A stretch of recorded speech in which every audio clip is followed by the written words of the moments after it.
Today on the Philly Talk podcast, supposedly Kareem Hunt is open to being traded to the Philadelphia Eagles. Also, whose stock rose, whose stock fell after the Eagles and Browns preseason game. This is Philly Talk with Philly Mike. Talking sixes in the bird gang, that's our life. Competition, we ain't scared, yeah, that's what we like.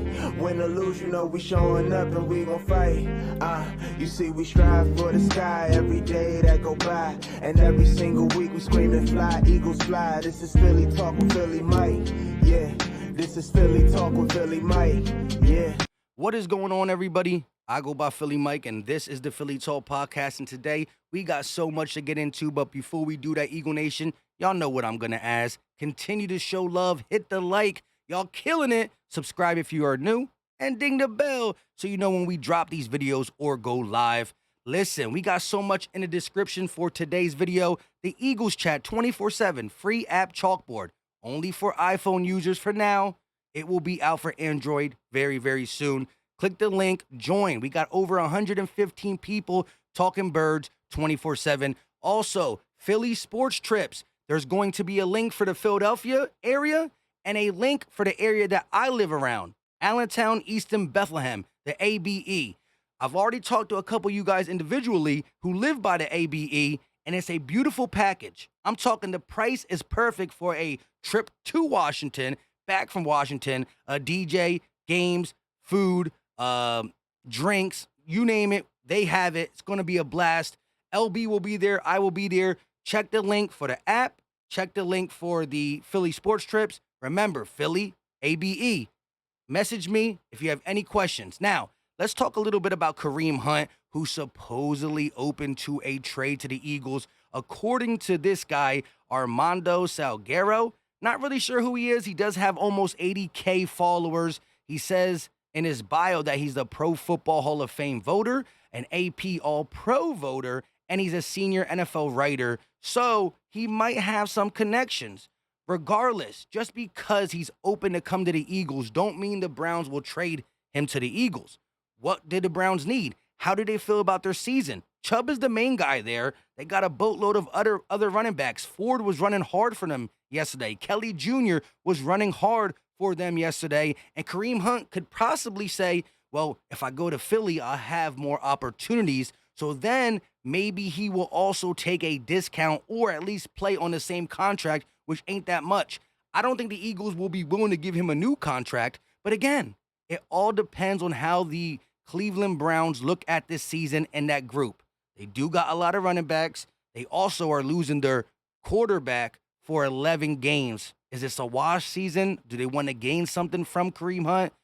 All that stuff has to be discussed, but the rumors are heating up that the connection, Nick Sirianni, Kareem Hunt, hey, I'm willing to come over there if y'all can throw something to the Cleveland Browns for me. So that's the word on Kareem Hunt.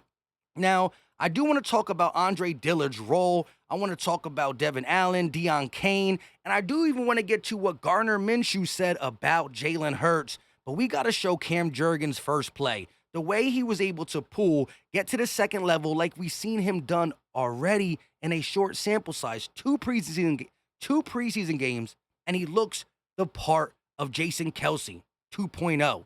Mind you, he's heavier than Jason Kelce, but look how he gets to the second level here, right? Goes right up the middle, running with speed, and just tosses the safety out the way, making it so easy for Boston Scott to pick up 15 plus. I'm telling you right now, that safety said, oh, I got Boston Scott. What? How did this, how did Cam Jurgens at 303 pounds get to the second level that quickly? He was literally coming at Boston Scott like, oh, I got him. Oh, I got him. Look at this. Look at this. I got him. He's at the 30. Bang! Gets hit by Cam Jurgens. Never really seen him because you're not supposed to be able to get to that level. You're not supposed to be able to get 8.5, 9 yards down the field that quick. He's just a monster. He's just a monster. And then people say, well, we know how he pulls, right? But can he do the little nitty-gritty stuff in the middle of the O-line, right? And here, you're going to see him help out. Mind you, everybody on this screen is a backup. It's Andre Dillard, it's Sua Opeta, it's Cam Jurgens, it's Jack Anderson, and Jack Driscoll. Now, maybe Jack Anderson being the weak part of the offensive line, look what Jurgens does. Jurgens is going to help out Jack Anderson's guy, then get to the linebacker. Again, Jack Anderson being the weakest link of this offensive line, which is the second unit. Not too bad if he's the weakest link of your second unit. His guy eventually beats him and tackles Gainwell. But look, double team, and then he goes to the second level and gets the middle linebacker. Again, Jack Anderson can't handle his guy, and he eventually gets Kenny G. Look, 78. He slows Kenny G down, but Kenny G still picks up about 5 to 6 yards. So Jack Anderson's guy was the first one to touch him. He actually didn't tackle him. But again, being able to double team, bang, still keep your feet going and go get the next guy. And just look, taking 51 versus 51. He just moved him. So Cam Jurgens is showing all the signs of a tremendous athlete at the center position. And man, this could be a super steal for the second round. How he's been knocking him out the park with the second round offensive lineman.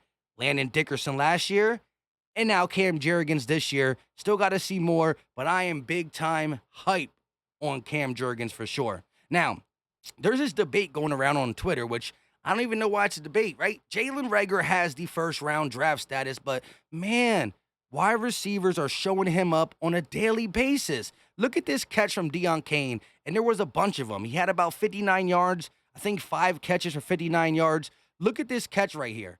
Gardner Minshew drops back, but look at this. Bang, bang, bang. Now I'm going to let it play fast motion. Should have never slowed it down. And it's only a small clip because I don't want to get demonetized or whatever happens. But man, does he go up there and get it. Back shoulder. Gardner puts it where he can get it. And it's just a wide receiver move. Like, before we got A.J. Brown, before we got Devontae Smith, like, we hadn't had guys who can make these type of plays. Reagor's supposed to, but he can't. Now, Deion Cain is showing a lot of stuff. Devin Allen with his speed.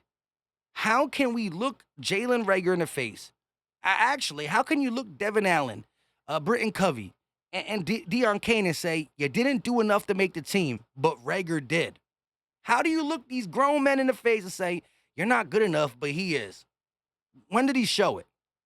Sometimes you just got to throw the draft status away and get the best man on the roster. Now, again, the best case scenario is trying to find a trade partner so you don't lose money in the process. Take a big cap hit, this, that, and the third. But Deion Cain has shown he deserves to get a shot or a roster spot, at least keep him for the practice squad. And then you got guys like Devin Allen where I don't know what he does fully as a wide receiver, but the speed is something you just might want to hold on to because he's shown a lot of speed. Now, John Clark was talking to Andre Dillard about his role, and he said, I'm not going to lie, it was hard at first. Andre Dillard on not starting anymore. He says he has worked out and gotten bigger, stronger since the Eagles lost to the Tampa Bay Buccaneers in a playoff game. I came in this year a lot more confident and with a lot better mindset. Again, I'm not just saying, well, I want to trade Andre Dillard, but the Buccaneers did just lose their the Buccaneers lost some offensive line pieces. Between Isaac Seumalo, Andre Dillard, Sua Opeta, right? Cam Jurgens, you have depth, right?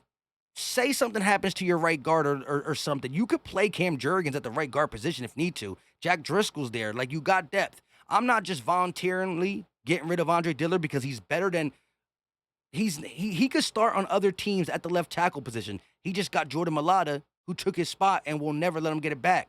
So it would have to be something worth our while, but keep in mind, the Andre Dillards, the Jalen Reagors, the guys who are backups and fringe starters, we could use in a trade if it benefits the Eagles or we need something down the line. We're talking about from here all the way to the trade deadline, right?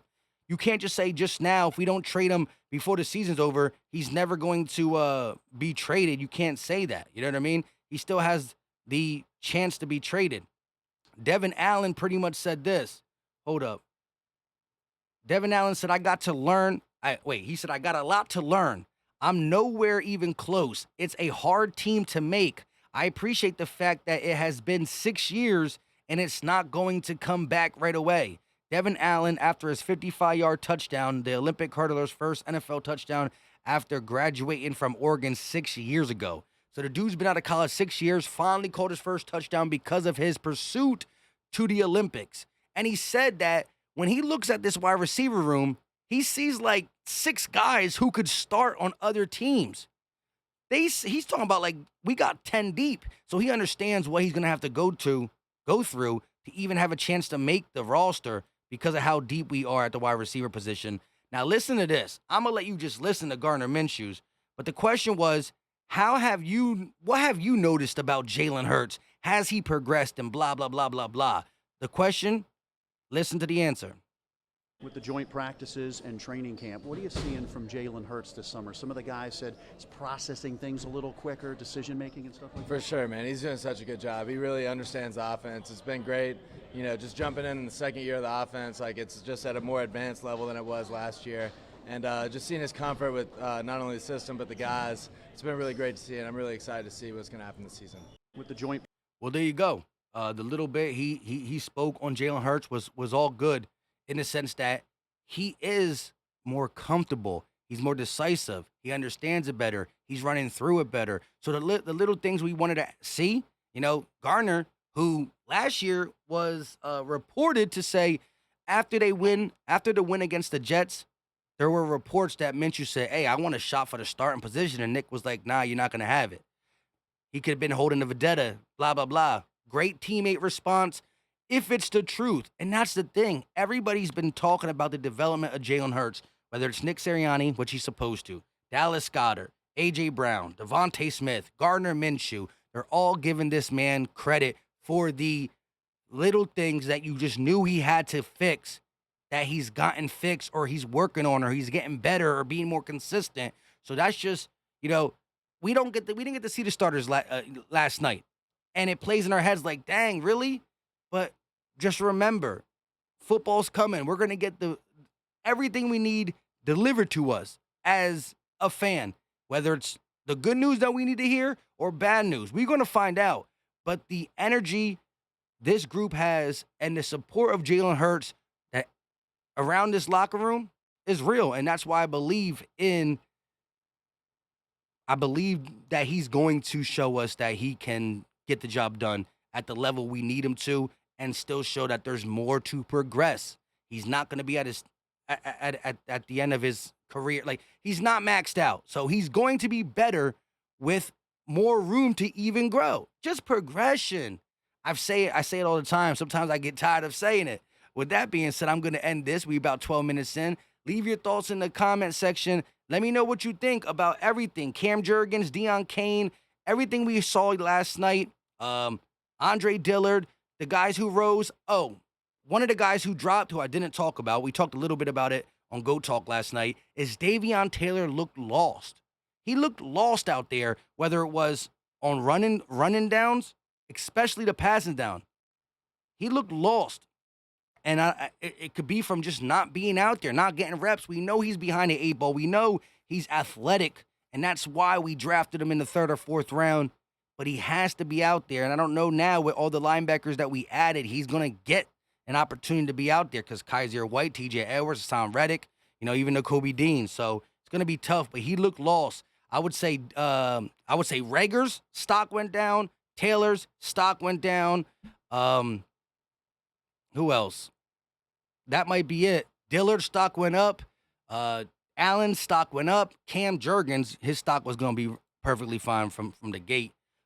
So let me know your thoughts in the comment section. Once again, the finish that Jalen Hurts thing is, I just want y'all to understand that he's not a finished product, but everybody who talks about him says that they see a difference. So I can't wait to see week 1, 2, 3, 4, and I can see, and I want to see if I agree that I can see the difference, not just the 6 for 6, 80 yards and a touchdown. I want to see the difference consistently, and we will see about that. Hit the like button, hit the subscribe button, join the group chat, and check out Philly Sports. Allentown, East, and Bethlehem, Philadelphia links. Until next time, y'all know what time it is. We out. Peace.